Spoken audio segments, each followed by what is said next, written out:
কৃষক কৃষি তার উন্নয়ন সব নিয়ে আমাদের এই আয়োজন। বাংলার কৃষি, বাংলার কৃষি, বাংলার কৃষি। ফলবে ফসল, ভরবে গোলা, আরো বেশি বেশি।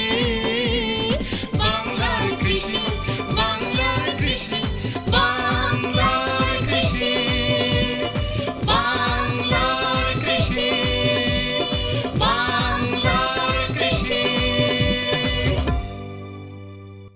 সুপ্রিয় দর্শক, বাংলার কৃষি অনুষ্ঠান থেকে আপনাদের সবাইকে শুভেচ্ছা। কৃষি তথ্য, প্রযুক্তি, পরামর্শ এসব নিয়ে আমাদের প্রতিদিনের কৃষি বিষয়ক অনুষ্ঠান বাংলার কৃষি। কৃষক ভাইরা আমাদের আজকের বাংলার কৃষি অনুষ্ঠানে দেখবেন এ সময় মাঠ পর্যায়ে করণীয় সম্পর্কে একটি মাঠ প্রতিবেদন, সেই সঙ্গে কৃষি বিষয়ক কিছু গুরুত্বপূর্ণ তথ্য এবং পরামর্শ, এবং শেষাংশে থাকছে মৎস্য বিষয়ক প্রতিবেদন। শুরুতেই মাঠ প্রতিবেদন।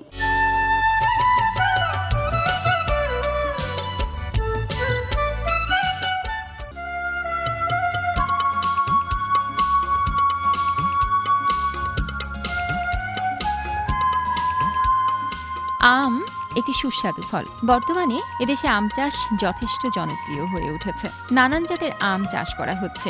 আম্রপালি তার মধ্যে অন্যতম জাত। এ ফল কম বেশি সারা দেশে পাওয়া গেলেও রাজশাহী এবং মেহেরপুর অঞ্চল আম চাষের জন্য বিখ্যাত। এসব জেলায় অনেককেই বিস্তর আমের বাগান করতে দেখা যায়। এ ধরনের একজন সফল আম চাষী মোহাম্মদ সাইদুর রহমান শাহিন। তিনি মেহেরপুর সদর উপজেলার অধিবাসী। তিনি লেখাপড়া শেষে চাকরি না খুঁজে সরাসরি আম চাষে সম্পৃক্ত হন। মেহেরপুরের অদূরে উজিলপুর গ্রামে তিনি ল্যাংড়া, হিমসাগর, ফজলি, গোপালভোগ, মোহনভোগ এইসব জাতের আমের একটি বিশাল বাগান সৃজন করেছেন। সম্প্রতি তিনি মেহেরপুর শহরের সন্নিকটে ওয়াবদা রোডের কাছেই আম্রপালির বাগান তৈরি করেছেন। আমাদের এখানে তো বিভিন্ন প্রজাতির আম আছে মেহেরপুর জেলাতে। তার মধ্যে এখন শেষের দিকে আমাদের যে আম্রপালি বা মল্লিকা, এই গাছগুলিতে এখন আম আমরা ভাঙতেছি। এই আমটার অনেক ভালো দিক আছে। এটা বেশ কিছুদিন ধরে ঘরে রাখতে পারে। ভোক্তা যদি বাজার থেকে এটা কিনে নেয়, কিনে নেওয়ার পরে সঙ্গে সঙ্গে এটা পচে যায় না। এটা মিনিমাম 2 সপ্তাহ ধরে নর্মালি ঘরে রেখে ওনারা খেতে পারবেন। এবং এইটার মিষ্টি পরিমাণ এতই বেশি, এবং এটার ভিতরে একটা অন্য ধরনের একটা ফ্লেভার আছে, যেটা হয়তো হিমসাগরের ফ্লেভার আর এই আম্রপালি ফ্লেভারের মধ্যে ডিফারেন্স আছে। তো এইটা এখন আস্তে আস্তে আমাদের দেশে ব্যাপক আকারে পাহাড়ি এলাকাতে বাংলাদেশ সরকার এই ব্যাপারে নজর দিয়েছেন, সেখানে চাষ হচ্ছে। আমাদের মেহেরপুর জেলাতেও প্রতিনিয়ত এই আম্রপালির বাগান বৃদ্ধি পাচ্ছে, এবং আশা করতেছে যে আগামীতে আরও বাগান বৃদ্ধি পাবে। আমার নিজেরও আম্রপালির বেশ কিছু বাগান আছে। আমি আগামীতে আম্রপালির বাগান হয়তো আরও বেশ কিছু, প্রায় আরও 10-15 একর জমিতে আমি আরও আম্রপালির বাগান করব, কারণ এটা অত্যন্ত লাভজনক এবং এটা ভোক্তা দীর্ঘদিন ধরে খেতে পারতেছে। তুলনামূলকভাবে অল্প দিনে ফল দেয় এবং গাছের আকার ছোট। অল্প জমিতেই অনেক গাছ লাগানো যায়। আম সংগ্রহ করাও সহজ, ফল খুবই সুস্বাদু। এইসব দিক বিবেচনা করেই তিনি বর্তমানে বাগান তৈরি করে লাভবান হচ্ছেন। সাইদুর রহমানের বাগানে গিয়ে দেখা যায় প্রতিটি গাছে প্রচুর আম ধরে আছে। আমগুলো পরিপক্ক পর্যায়ে পৌঁছেছে এবং সংগ্রহ করা হচ্ছে। বাগানের এই দৃশ্য দেখে আনন্দে মন ভরে ওঠে। আম্রপালি জাতের আম যেখানে সেখানে লাগানো যায়। লাগানোর 2 বছর পর থেকেই ফল পাওয়া যায়। আর যতটুকু সুযোগ আছে ততটুকু জায়গায় আম্রপালি চাষ করে লাভবান হতে পারেন। এতে দেশও ফলের ঘাটতি পূরণে সক্ষম হবে।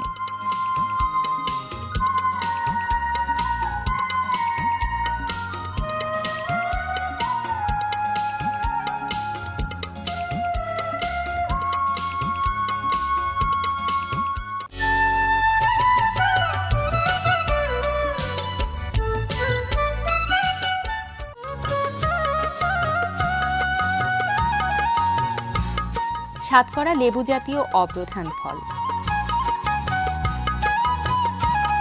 কিন্তু সিলেট অঞ্চলে খুবই জনপ্রিয় ফল। সাতকরার সায়েন্টিফিক নাম হচ্ছে ম্যাক্রোপেট্রা। তবে লেবু বা কমলা লেবুর মতো এর রস খাওয়া হয় না। পাকা পরিপক্ক ফলের খোসা বিভিন্ন ধরনের রান্নায় তরকারি হিসেবে ব্যবহৃত হয়। বাংলাদেশ কৃষি গবেষণা ইনস্টিটিউট সাম্প্রতিক বছরে বাড়ি সাতকরা 1 নামে একটি জাত উদ্ভাবন করেছে।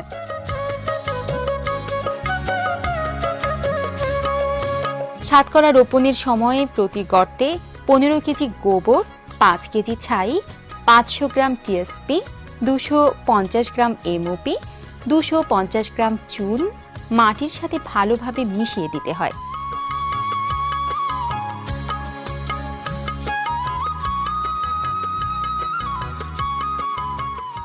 যে সাতকরার পাতা দুই ভাগে বিভক্ত এবং পাতার যে প্রথম অংশ যেটা বলা হয় এটাকে বলে উইং বলে, সেই উইংটি আসল পাতা থেকে বড়, এই জন্য এটার ইংরেজি নাম হলো সাইট্রাস ম্যাক্রোপটেরা।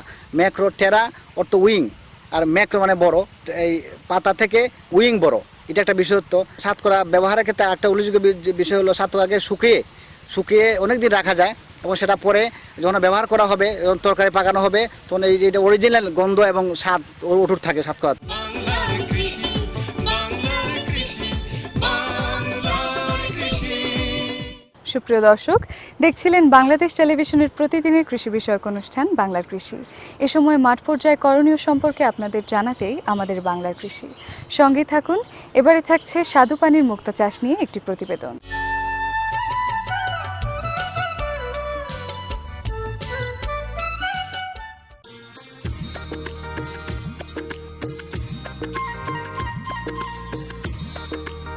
মুক্তা জীবন্ত ঝিনুকের দেহের ভেতরে জৈবিক প্রক্রিয়ায় তৈরি এক ধরনের রত্ন।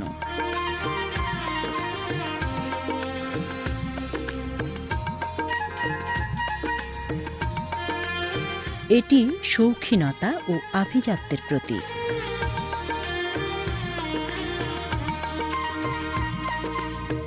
বাইরের কোনো বস্তু ঝিনুকের দেহের নরম মাংসে আটকে গেলে ঝিনুক তার আঘাত থেকে বাঁচার জন্য চারিদিকে এক ধরনের লালা নিঃসরণ করতে থাকে, যা ক্রমান্বয়ে জমাট বেঁধে মুক্তায় পরিণত হয়। বাংলাদেশ মৎস্য গবেষণা ইনস্টিটিউট সামুদ্রিক ঝিনুক, চীনের ঝিনুক, ভিয়েতনামের ঝিনুক ও বাংলাদেশি ঝিনুক নিয়ে গবেষণা করছে। ঝিনুকের ম্যান্টল টিস্যুতে বাইরের উপাদান ঢুকিয়ে দিয়ে মুক্তা উৎপাদনে প্রলুব্ধ করা হয়। নিউক্লিয়াসবিহীন মুক্তা তৈরি করতে এক ঝিনুকের ম্যান্টল টিস্যু অন্য ঝিনুকের ম্যান্টলে দ্রুত ঢুকিয়ে দেয়া হয়। নিউক্লিয়াসযুক্ত মুক্তা তৈরি করতে ম্যান্টল টিস্যুর সাথে একটু নিউক্লিয়াসও ঢুকিয়ে দেওয়া হয়। 1 থেকে 2 বছর বয়সের ঝিনুক নিয়ে তার ম্যান্টল টিস্যুর কিনার থেকে টিস্যু সংগ্রহ করে অন্য উপযুক্ত ঝিনুকের পেছন দিকের ম্যান্টলের বাহিরের প্রান্তে টিস্যু প্রতিস্থাপন করা হয়। ঝিনুকের ম্যান্টলে উলম্বভাবে একটি গর্ত করে হুক ও নিডলের সাহায্যে এক টুকরো ম্যান্টল টিস্যু নিয়ে ওই গর্তে স্থাপন করতে হবে। এছাড়াও ইমেজকে ঝিনুকের দেহে প্রতিস্থাপন করে ইমেজ মুক্তা তৈরি করা যায়।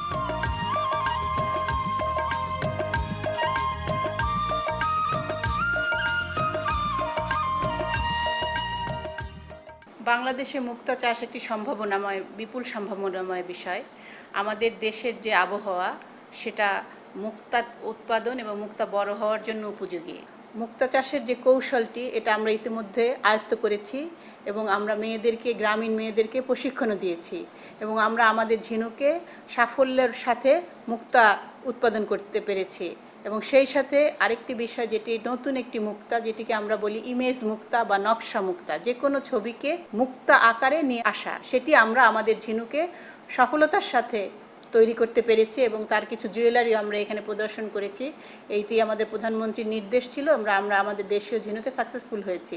তো এই মুক্তা চাষের কৌশলটি যদি আমরা আমাদের গ্রামীণ মেয়েদের মধ্যে শিখিয়ে দিতে পারি, অনেক মেয়েরা আছে এবং মুক্তা চাষের যে কৌশলটি, যে কাজটি, সেটি কিন্তু ঘরে বসে করা যায়। সুতরাং তারা ঘরে বসে পর্দার মধ্যে ঘরের সংসারের কাজের পাশাপাশি তারা মুক্তা চাষে যদি করে তাহলে তারা বাড়তি আয় করতে পারবে এবং সেক্ষেত্রে তারা পরিবারে অবদান রাখতে পারবে এবং নারীর যে ক্ষমতায়ন আমরা যেটি চাচ্ছি সেটি মুক্তা চাষের মাধ্যমে সম্ভব হবে বলে আমার বিশ্বাস। ঝিনুককে নেট ব্যাগে রেখে নাইলনের দড়ি টানিয়ে তার সাথে 1 থেকে 1.5 ফুট গভীরে ঝুলিয়ে দেয়া হয়। মাছের সাথে পুকুরে মুক্তা চাষ করা যায়। বাংলাদেশে প্রচুর পুকুর, দিঘি, খালবিল, হাওর বাওর ও নদীনালা আছে যা মাছের সাথে মুক্তা চাষের জন্য উপযুক্ত। যেমন কর্মসংস্থান হবে, তেমনি আয়ও বাড়বে।